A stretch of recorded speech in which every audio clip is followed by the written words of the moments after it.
नमस्कार, मैं हूं आपके साथ अंकिता दुबे।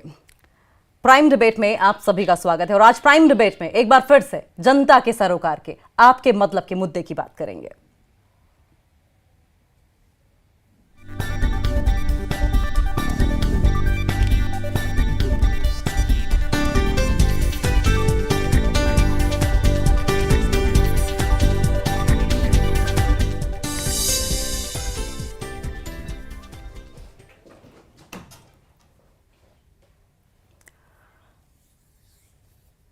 आज 8 मार्च है, महिला दिवस है, विमेंस डे है, यानी कि आधी आबादी का दिन। ये तो महिलाओं का सभी दिन होता है, महिलाओं का ऐसा नहीं कोई स्पेशल डे होता है, लेकिन ऑफिशियली एक तरीके से महिलाओं का दिन से माना जाता है। और इसी मौके पर प्रधानमंत्री नरेंद्र मोदी ने जहां आज के दिन को महिलाओं को समर्पित किया और महिलाओं को प्रेरणा स्रोत बताया, वहीं जम्मू कश्मीर में धारा 370 के महिलाओं के पक्ष में हट जाने के बाद जो बदलाव आए हैं उनका भी जिक्र किया।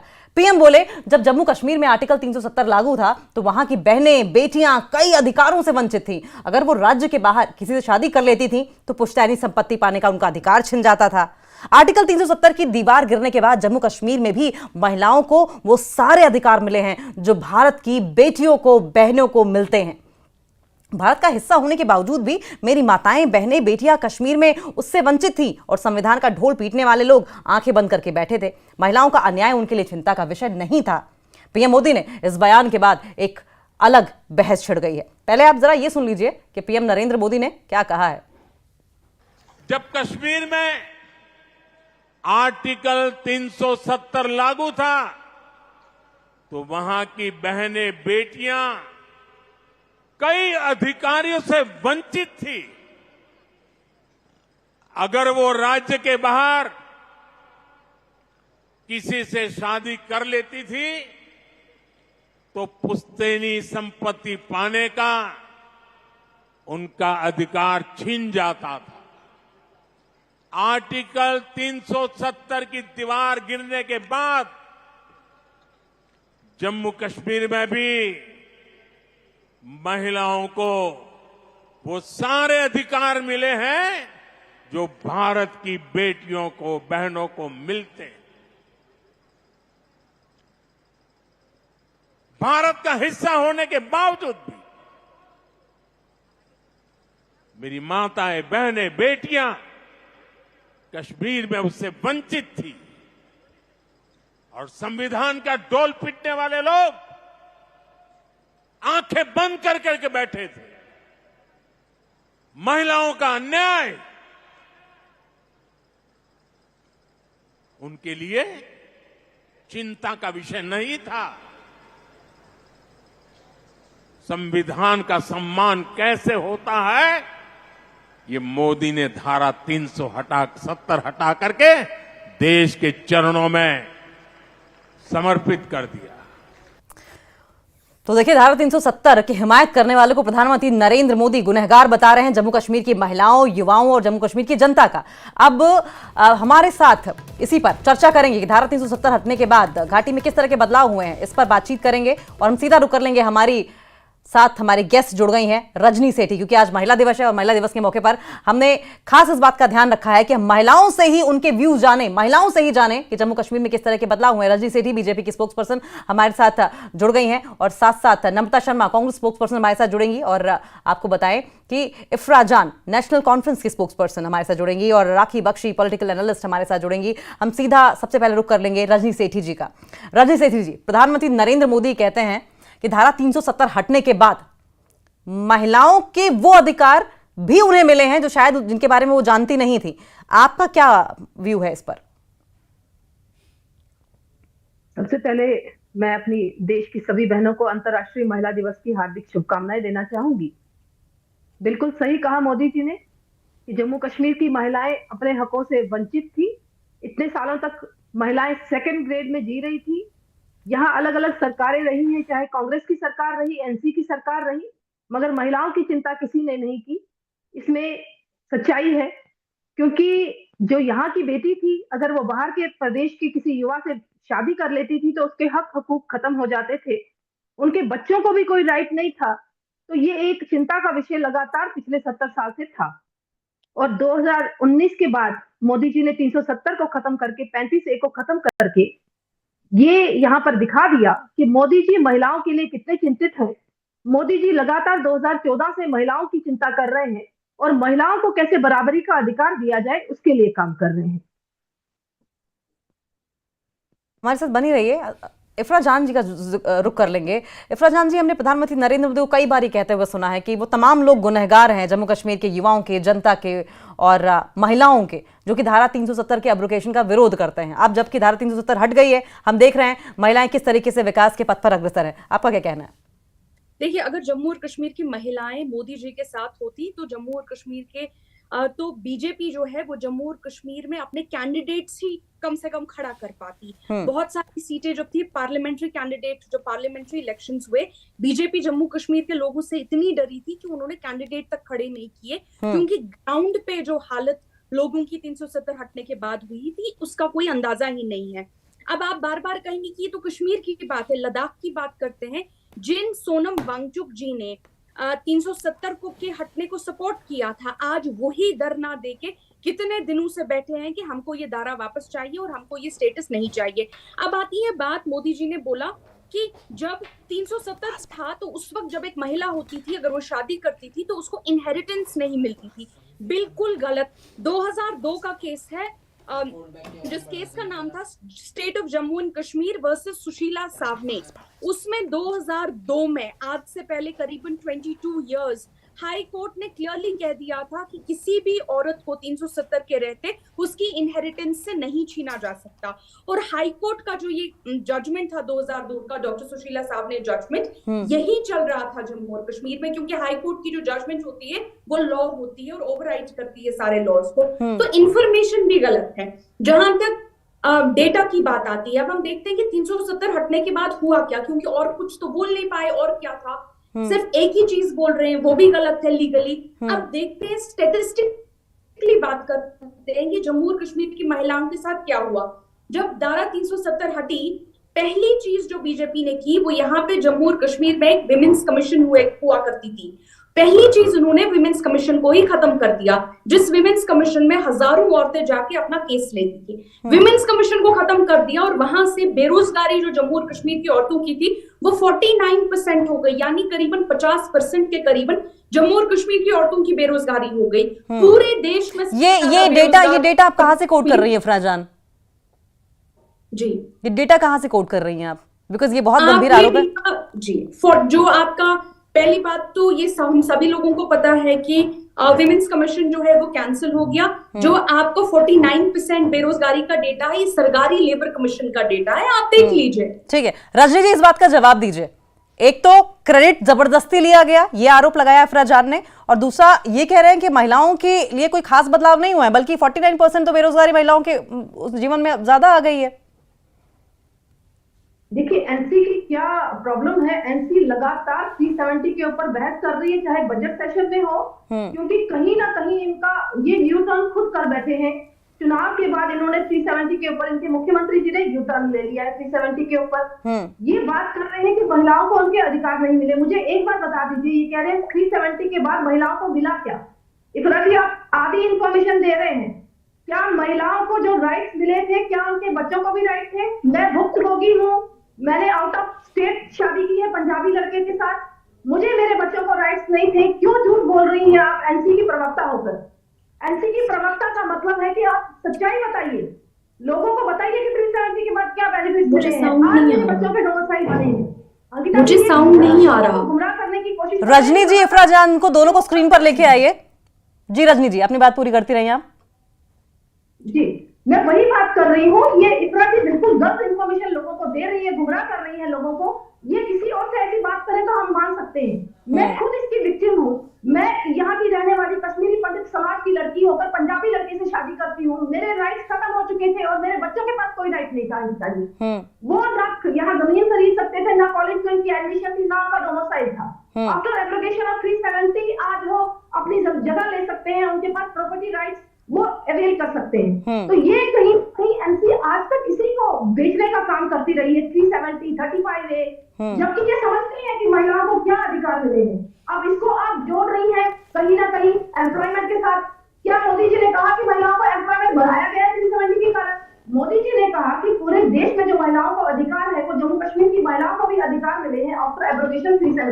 उस पर बात करिए ना। 370 एक रोड़ा था जो जेंडर इनइक्वालिटी को यहाँ पर क्रिएट कर रहा था। इतने सालों से हम महिलाएं सेकंड ग्रेड सिटीजन बनकर यहाँ पर बैठी हुई थी। इनके थोड़ी भी अगर पाकिस्तान की महिला को लाते थे तो उनको वो राइट मिल जाते थे अंकिता जी, मगर अगर यहाँ की बेटी बाहर के किसी युवा से शादी करती थी तो उनके राइट सारे छिन जाते थे। ये सच्चाई बताइएगा। इफ्रा जान, पर्सनल एक्सपीरियंस रजनी जी शेयर कर रही हैं। जी रजनी जी लौटेंगे आपके पास। इफ्रा जी पर्सनल एक्सपीरियंस शेयर कर रही हैं, आप इस बात से कितनी सहमत हैं? दूसरा, रजनी जी ये भी कह रही हैं कि जब आपके मुख्यमंत्री ने यू टर्न ले लिया है तो आप जनता को क्यों गुमराह कर रही हैं? पहली बात तो क्या आप फिर से अपना सवाल रिपीट करेंगी, क्योंकि मैं सुन नहीं पा रही थी, कुछ टेक्निकल फॉल्ट था। इफ्रा जी, रजनी जी कह रही है, अपना पर्सनल एक्सपीरियंस शेयर कर रही हैं कि मेरी पंजाबी लड़के से शादी हुई है, मैं इसकी भुक्तभोगी हूं, मेरे साथ क्या क्या हुआ है, किस तरीके से अब एब्रोगेशन होने के बाद 370 के मुझे बेनिफिट्स मिल रहे हैं, मेरे बच्चों को बेनिफिट्स मिल रहे हैं। अपना पर्सनल एक्सपीरियंस उन्होंने शेयर किया और साथ साथ उन्होंने ये कहा है कि आपके तो मुख्यमंत्री भी यू टर्न ले चुके हैं आर्टिकल 370 पे, आप क्यों जनता को गुमराह कर रही हैं? पहली बात तो आर्टिकल 370 पे कोई यू टर्न नहीं ले चुका है। अगर आर्टिकल 370 को कोई देश में बेच रहा है सुबह शाम, जिन लोगों का आर्टिकल 370 के साथ कोई टच ही नहीं था, क्योंकि अपना काम दिखाने के लिए कुछ है नहीं, बीजेपी से बोले 4 काम गिना दे, लोगों की आय बढ़ाई है नहीं, लोगों की आमदनी बढ़ी है नहीं, लोगों को ज्यादा नौकरियां मिली है नहीं, 4 में से एक काम नहीं कर पा रहे हैं तो 370 बेचना पड़ रहा है। जबकि 370 में जो बात हुई थी, जो वो चीजें बताई जा रही है जो थी ही नहीं। मैंने बार बार कहा, जो सुशीला साहब ने जजमेंट 2002 में आ गया था, जिस हक की मोदी जी बात कर रहे हैं, वो ऑलरेडी हाई कोर्ट ने हक दे दिया था यहाँ की औरतों को। सुशीला साहब ने जजमेंट ऑलरेडी एप्लीकेबल था जम्मू कश्मीर में, तो इम्प्लीमेंट हो गया था क्या? बावजूद लगता है कि हाई इफ्रा जान, क्या ये इम्प्लीमेंट हो गया था? जी, अगर आपको लगता है कि हाई कोर्ट का जो ऑर्डर है वो एप्लीकेबल क्यों नहीं है, वो ऑर्डर चल क्यों नहीं रहा है, तो आप उस एक चीज को अमेंड कर देते 370 में। आपको पूरा 370 हटाने की क्या जरूरत थी? ये बार बार कहना कि आप हमारी महिलाओं की कंधे पे बंदूक मत चलाइए। आपने 370 को हटाया क्योंकि आपने जम्मू पूरे आवाम को, पूरे देश को झूठ बोला कि ये 370 जो है यही जम्मू और कश्मीर में टेररिज्म का रीजन है, आतंकवाद का रीजन है। आज 370 को हटे हुए 6 साल हो गए, एक भी टेररिज्म का कोई, आप देखिए सुबह शाम टेररिस्ट एक्टिविटीज चल रही हैं। तो ये जो झूठ बोला गया, हमारे कंधे पे रह के बंदूक नहीं चलाइए। आप बोलिए आपने 370 को खत्म किया, आपने वोट मांग के लिए खत्म किया, क्योंकि आपके पास, बीजेपी के पास आवाम को दिखाने के लिए कुछ है नहीं। उनकी आमदनी देखिए, हमारे देश के लोगों की आमदनी क्या बढ़ी है आप देखिए, अमीर अमीर होते जा रहे हैं, गरीब गरीब होते जा रहे हैं। कोई भी फाइनेंशियल डेटा उठा के देखिए, बेरोजगारी का डेटा उठा के देख लीजिए, महंगाई का डेटा उठा के देख लीजिए, कोई भी डेटा उठा के देख लीजिए। ये कहते हैं कि जब लोग इनसे सवाल करेंगे कि देखिए आपने कुछ नहीं किया, ये कहते हैं देखो 370, देखो औरंगजेब, देखो यूसीसी, देखो ये पूरे देश को लड़वाने में, बंटवाने में। क्या इफ्रा आजान, क्या आप बहुत फेवर में नहीं है आर्टिकल 370 के हट जाने से? जी ठीक है, फिर इसी पर रजनी जी से हम रिएक्शन लेते हैं। रजनी जी, इंग्लिश में एक फ्रेज है जो अक्सर हमने विदेश मंत्री एस जयशंकर को कहते हुए सुना है, wake up and smell the coffee. Article 370 history हो गया है, इतिहास हो गया है, ये चीज शायद हजम नहीं हो रही बहुत से लोगों को, और इफ्रा भी सहमत नहीं है। एनसी कभी सहमत होगी ही नहीं। आप देख रहे हैं कि लगातार पिछले 6-7 दिन से जो बजट सेशन चल रहा है, उससे भी 370 इनकी और पीडीपी के साथ तालमेल बनाकर ये 370 की बात कर रहे हैं। अगर आप 370 के बेनिफिट गिनवा दें कि 370 के कारण हमें क्या बेनिफिट मिला, बता दीजिए। क्या वाल्मीकि समाज को उनके अधिकार मिले थे? क्या डोगरा समाज को उनका वोटिंग राइट था? क्या महिलाओं को बराबरी का अधिकार था? पीओ की रिफ्यूजीज को क्या आज तक अधिकार क्यों नहीं मिला?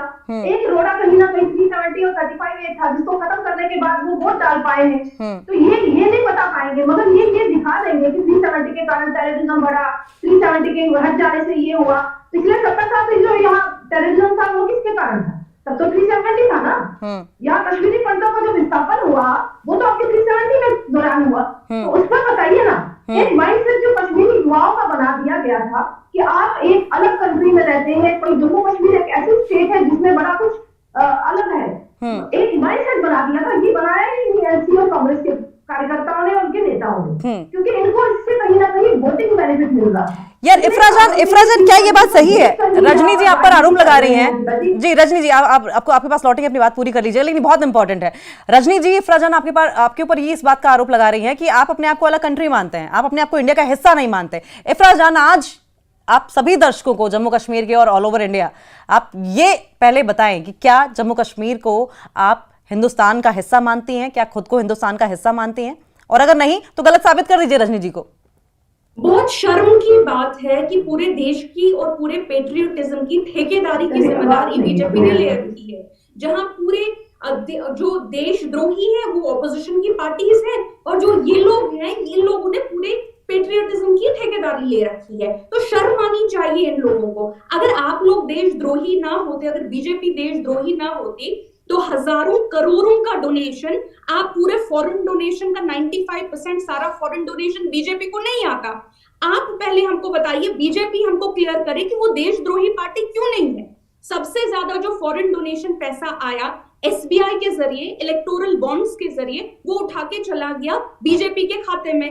क्यों भाई? आपको कोई दुबई से पैसे भेज रहा है? क्यों आपको अलग अलग कंट्रीज से पैसे आ रहे हैं? तो पहले तो देशद्रोही, जो ये सबको देशद्रोही बोलते हैं, जबकि सबसे बड़े देशद्रोही ये खुद हैं। जम्मू और कश्मीर की और पूरे देश की संपत्ति बेचने वाले, हमारे पूरे देश की संपत्ति सिर्फ दो बड़े इंडस्ट्रियलिस्ट को बेची गई। कोई देशद्रोही तो संपत्ति बेचेगा ना। किनको संपत्ति इन्होंने बेची है हम सबको पता है। अभी अडानी का स्टॉक मार्केट का आपने हालत देखा। लेकिन इफ्रा जी, ये मेरे सवाल का जवाब नहीं था। इफ्रा जी, मेरा सवाल ये था, इफ्रा जी आपने तो देश बेच दिया। ठीक है इफ्रा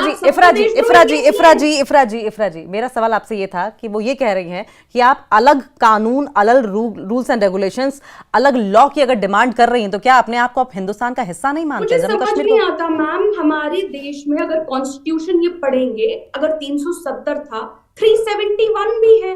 बहुत सारी स्टेट्स में 371 लागू है, जिन 371 में काफी प्रोविजंस जो हैं, जो 370 जैसे प्रोविजंस है।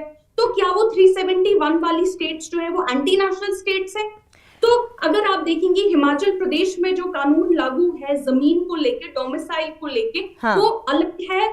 अगर आप महाराष्ट्र का कानून देखेंगे डोमिसाइल को लेके, तो क्या हिमाचल इफ्रा जी हम जम्मू कश्मीर की पहले बात कर लेते हैं। और मैम बहुत हम्बली, इफ्रा जी बहुत हम्बली क्वेश्चन का मैम जवाब क्वेश्चन नहीं होता, क्वेश्चन का जवाब आंसर होता है। वो कई बार इस चीज पे फोकस कर चुकी है रजनी जी कि क्या आप अपने आपको हिंदुस्तान का हिस्सा नहीं मानती हैं? क्या आप अगर हिंदुस्तान का हिस्सा नहीं मानती, यही वजह है कि अलग से रूल्स एंड रेगुलेशंस की डिमांड कर रही हैं जम्मू कश्मीर में? मैंने बार बार आपसे कहा कि 371 जिन स्टेट्स में लागू है, तो क्या वो 371 वाले हिंदुस्तान का हिस्सा नहीं है?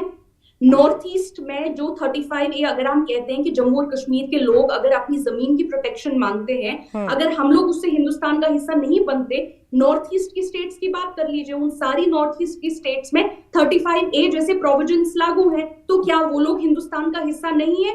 इनफैक्ट जिस दिन 370 को हटाया गया, उसी दिन शाम को होम मिनिस्टर साहब का स्टेटमेंट आता है नॉर्थ ईस्ट के लोगों को कि जो आप लोगों के प्रोविजंस हैं 370 जैसे, 35A जैसे, हम उनको हाथ नहीं लगाएंगे। लेकिन जहां उन्होंने हाथ लगाया, सिर्फ जम्मू की आवाम, जो हमारे जम्मू के भाई बहन है, उनका बेड़ा गर्क कर दिया, और कश्मीर की आवाम उनका बेड़ा गर्क कर दिया। ठीक है रजनी जी, इसके बावजूद रजनी जी मुझे समझ नहीं आता ये कौन से लोग हैं, मुझे समझ नहीं आता ये किस तरह की पॉलिटिकल पार्टी है बीजेपी जम्मू, जो अपने ही लोगों की बर्बादी जिस पॉलिटिकल पार्टी ने की, उसी पार्टी में बैठे हुए हैं और उसी पार्टी के लिए तालियां बजा रहे हैं। रजनी जी।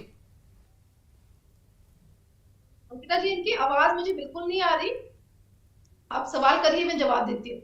रजनी जी, वो आप पर आरोप लगा रही हैं कि आपने केवल हवाई वादे किए हैं। दरअसल उनका ये कहना है कि जनता की जो सिचुएशन है जम्मू कश्मीर में आर्टिकल 370 के हटने के बाद और ज्यादा खराब हो गई है।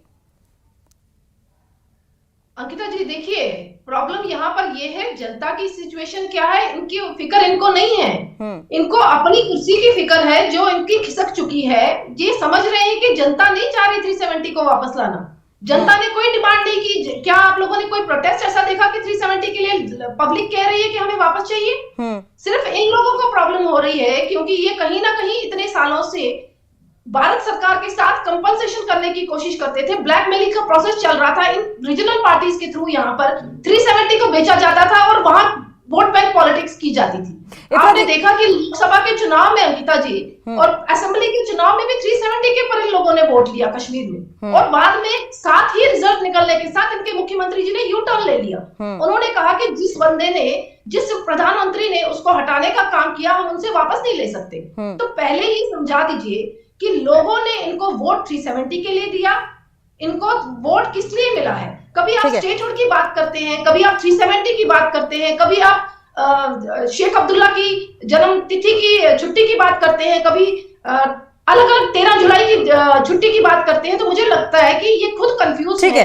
रजनी जी आप रुकिए जरा। इफ्रा जान, मैनिफेस्टो में अंकिता जी इन्होंने मैनिफेस्टो में बहुत से पॉइंट्स किए, उन पर ये बात नहीं करेंगे।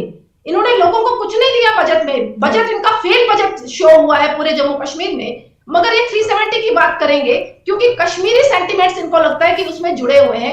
जबकि जम्मू की जनता ने, एवं कश्मीर की जनता ने भी, कल एक वीडियो वायरल हुई है अंकिता जी, शायद आपने देखी होगी, कि वो सेक्रेटरीट में एक युवा गया है, वो कह रहा है मुझे सैलरी चाहिए, मुझे जॉब चाहिए, जो 15 साल से मुझे सैलरी नहीं मिल रही, मुझे 370 35 से कोई लेना देना नहीं। पब्लिक कोई हताश नहीं है, पब्लिक कोई निराश नहीं है, सिर्फ ये अपने वोट बैंक के लिए। ठीक है रजनी जी, आपके पास लौटेंगे, लेकिन इफ्रा जी ये बात तो बिल्कुल ठीक है ना कि हमने ऐसे किसी तरह के कोई प्रोटेस्ट नहीं देखे ग्राउंड पर कि लोग इस बात की डिमांड कर रहे हो कि आर्टिकल 370 को वापस लाया जाए, 35A को वापस लाया जाए। और यही वजह है कि बार बार बीजेपी कह रही है कि आप पॉलिटिकल माइलेज उठाने के लिए, केवल एनसी ही ऐसा कह रही है। पहले भी हमने बीजेपी कई नेताओं कहते हुए सुना था कि आर्टिकल 370 हटने के बाद जल उठेगा कश्मीर, जम्मू कश्मीर जल उठेगा। लेकिन अब बीजेपी के नेता ये कह रहे हैं कि उल्टा खिल उठा है, क्योंकि उस तरह के चाहे सेपरेटिस्ट घटनाएं हमने देखने को मिली हो, चाहे आर्टिकल 370 को वापस लाने को लेकर किस तरह का प्रोटेस्ट हो, कुछ भी कहीं दिखाई नहीं दे रहा है। तो फिर ये कौन से लोग हैं, ये कौन से लोग हैं जो बार बार आर्टिकल 370 की हिमायत कर रहे हैं, और मंशा क्या है उनकी? क्या क्विकली एक सवाल फिर से रिपीट करेंगी क्योंकि कुछ टेक्निकल फॉल्ट है आवाज में। इफ्रा जी, रजनी जी का ये कहना है कि पॉलिटिकल माइलेज के लिए आप ऐसा कर रही हैं, आपकी पार्टी ऐसा कर रही है। आपकी पार्टी पहले भी ये कह चुकी है कि आर्टिकल 370 हटने के बाद जम्मू कश्मीर जल उठेगा, लेकिन 6 साल बीत चुके हैं, अभी तक ऐसा कुछ भी नहीं हुआ। जम्मू कश्मीर का युवा रोजगार मांगता है, जम्मू कश्मीर का युवा एजुकेशन मांग रहा है, शांति मांग रहा है, क्योंकि अगर ऐसा नहीं होता तो हमें ग्राउंड पर कम से कम प्रोटेस्ट होते तो दिखाई देते। ऐसा कुछ भी होता दिखाई नहीं दे रहा है। देखिए, अगर आर्टिकल 370 का हटना जम्मू और कश्मीर की आवाम को मंजूर होता तो जम्मू और कश्मीर की आवाम बीजेपी को इतनी बुरी हालत में ऑपोजिशन में ना बिठाती। तो आज ऑपोजिशन में नेशनल कॉन्फ्रेंस बैठी होती और सरकार में बीजेपी बैठी होती। लेकिन चूंकि जम्मू और कश्मीर की आवाम ने बीजेपी को रिजेक्ट किया क्योंकि उन्होंने आर्टिकल 370 के हटने को रिजेक्ट किया। ठीक है, ये बहुत सिंपल बात है। ठीक है, ये पॉइंट इफ्रा जी आप पहले भी रख चुकी है। 370 हटने के साथ इफ्रा जी ये पॉइंट आप पहले भी रख चुके हैं, लेकिन मेरा मैम आपसे सवाल ये, मेरा सवाल ये है आपसे, रजनी जी का नहीं है, क्योंकि रूल्स एंड रेगुलेशंस लॉस थोड़े से डिफरेंट थे जम्मू कश्मीर में, और यही वजह थी कि केंद्र की योजना, क्योंकि हम महिलाओं की आज बात कर रहे हैं, महिलाओं तक बहुत सारी नहीं पहुंच चुकी। मसलन हम तेजस्विनी स्कीम की बात करें, उम्मीद स्कीम की बात करें, एमपीयू स्कीम की बात करें, और इसके अलावा कई सेल्फ हेल्प ग्रुप थे ऐसे। ये इन योजनाओं की जो लाभ है वो महिलाओं को नहीं मिल पाता था, लेकिन अब कम से कम लागू हो पा रहा है। क्या ये चीज नहीं होनी चाहिए थी? क्या महिलाओं के विकास पर या सीधा लाभ नहीं उन्हें मिलना चाहिए था? बहुत सारी ऐसी योजनाएं हैं जहां पर या तो 0 पेमेंट करके या फिर 10% पेमेंट करके बड़ी सब्सिडरी में, ये मेल्स के लिए नहीं, कम से कम फीमेल्स के लिए है, उनके फायदे के लिए अपना व्यापार शुरू कर सकती है, तो अच्छी पहल है ना। देखिए, मैं माफी चाहती हूँ मैम, मुझे आपकी आवाज बिल्कुल बहुत तेज आ रही है। अगर आप शॉर्ट में अपना सवाल करके मुझे बोलेंगी तो मैं जवाब दे पाऊंगी। मैं आपसे ये पूछना चाह रही हूँ, क्योंकि जम्मू कश्मीर के आर्टिकल 370 के एब्रोगेशन के पहले अपने कुछ सेट ऑफ रूल्स थे, नियम कानून थे, और जिनकी वजह से सेंटर की जो योजनाएं थी वो महिलाओं तक पहुंच नहीं पाती थी, उन्हें इंप्लीमेंट आसानी से नहीं किया जा सकता था। अब किया जा पा रहा है, और हम देख रहे हैं कि महिलाएं बहुत कम पेमेंट पे या फिर नेग्लिजिबल या फिर 0 पेमेंट पे थोड़ा सा निवेश करके अपना व्यापार खुद चला रही हैं। तो क्या ये तब्दीली, ये विकास, ये प्रोग्रेस महिलाओं में नहीं आना चाहिए था? बिल्कुल। पहली बात, जब आप सेंटर की योजनाओं की बात करती हैं, ऐसी कोई योजना नहीं थी जो जम्मू और कश्मीर में एज अ स्टेट लागू नहीं हो पाती थी। सभी योजनाएं जो हैं बाकी स्टेट्स में लागू होती हैं, जम्मू और कश्मीर में भी लागू होती थी। इनफैक्ट हमारा एक अपना बजट था और वो बहुत पीपल फ्रेंडली बजट था। अगर आप जम्मू और कश्मीर की महिलाओं की हेल्थ की बात करेंगे, कोई भी स्टैटिस्टिक ले लीजिए, कोई भी डेटा लीजिए, लेकिन इफ्रा जी, आरोप तो इस बात के भी लगते थे कि पंचायती राज के जो फंड्स हैं वो जनता तक पहुंचते ही नहीं थे, इस बात के भी आरोप लग रहे हैं। पहली बात तो मुझे बार बार यहाँ टेक्निकल फॉल्ट है, अगर आप बीच में बोलती जाएंगी तो मुझे ना मैं कुछ बोल पाऊंगी ना कुछ सुन पाऊंगी। चलिए अपनी बात पूरी कर लीजिए।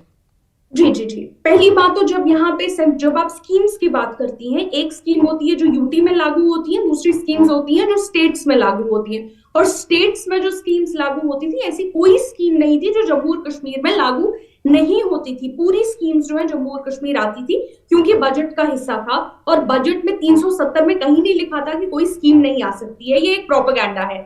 जब नीचे आप मैं ये फ्लैश आपका देख रही हूँ, आप कहती है राइट टू एजुकेशन आ गया, राइट टू मैरिज आ गया। जम्मू और कश्मीर की जो लिटरेसी रेट है, जो हिंदुस्तान में महिलाओं की लिटरेसी रेट है, वो वन ऑफ द हाईएस्ट है। जम्मू और कश्मीर में जो TFR रेट है, टोटल फर्टिलिटी रेट, की एक औरत कितने बच्चे जनती है अपनी जिंदगी में, वो जापान की लेवल का है, वो 1.7 है। पूरे इंडिया में सबसे लोवेस्ट है क्योंकि उनकी हेल्थ अच्छी है, उनकी एजुकेशन इतनी ज्यादा HDI से डेवलप हो गई थी। तो ये बार बार कहना कि हमने आप औरतों को बचाया है, हमें किसी ने नहीं बचाया है। हमारी सरकार हमारे लिए अच्छा काम करती थी। 370 से हमारी जमीन प्रोटेक्टेड थी, हमारी जॉब्स प्रोटेक्टेड थी, हम सभी औरतों की। और ये औरत सिर्फ मुसलमान औरत या हिंदू औरत या कश्मीरी औरत या डोगरा औरत नहीं है, ये हर कोई औरत है। इसमें गुज्जर औरत हो, डोगरा औरतें हो, हिंदू हो, मुसलमान हो, क्या बाहर जाकर प्रॉपर्टी, बाहर जाकर शादी करने के बाद प्रॉपर्टी का अधिकार था? औरतें थी वो भी प्रोटेक्टेड थी। आज आप देखिए लद्दाख की औरतें, जिनके लिए आप कहते हैं देखिए हमने आपको आजाद कर दिया, वो सड़कों पे क्यों है? वो आज 100 दिन का प्रोटेस्ट क्यों निकाल रही हैं? अगर वो बहनें इतनी आजाद हो गई होती, इतना खुश होती, तो लद्दाख की औरतें। इफ्रा जी, मेरे ख्याल से मेरी आवाज आप तक नहीं पहुंच पा रही है। मेरे साथ इफ्रा जी और रजनी जी दोनों जुड़ी हुई थी। आप दोनों का बहुत बहुत शुक्रिया। हालांकि सवाल बहुत से थे, कई बार टेक्निकल प्रॉब्लम्स की वजह से और कई बार समय की कमी की वजह से वो सवाल पूछे नहीं जा पाए। आप दोनों का बहुत बहुत शुक्रिया न्यूज़ 18 के साथ जुड़ने के लिए। Prime debate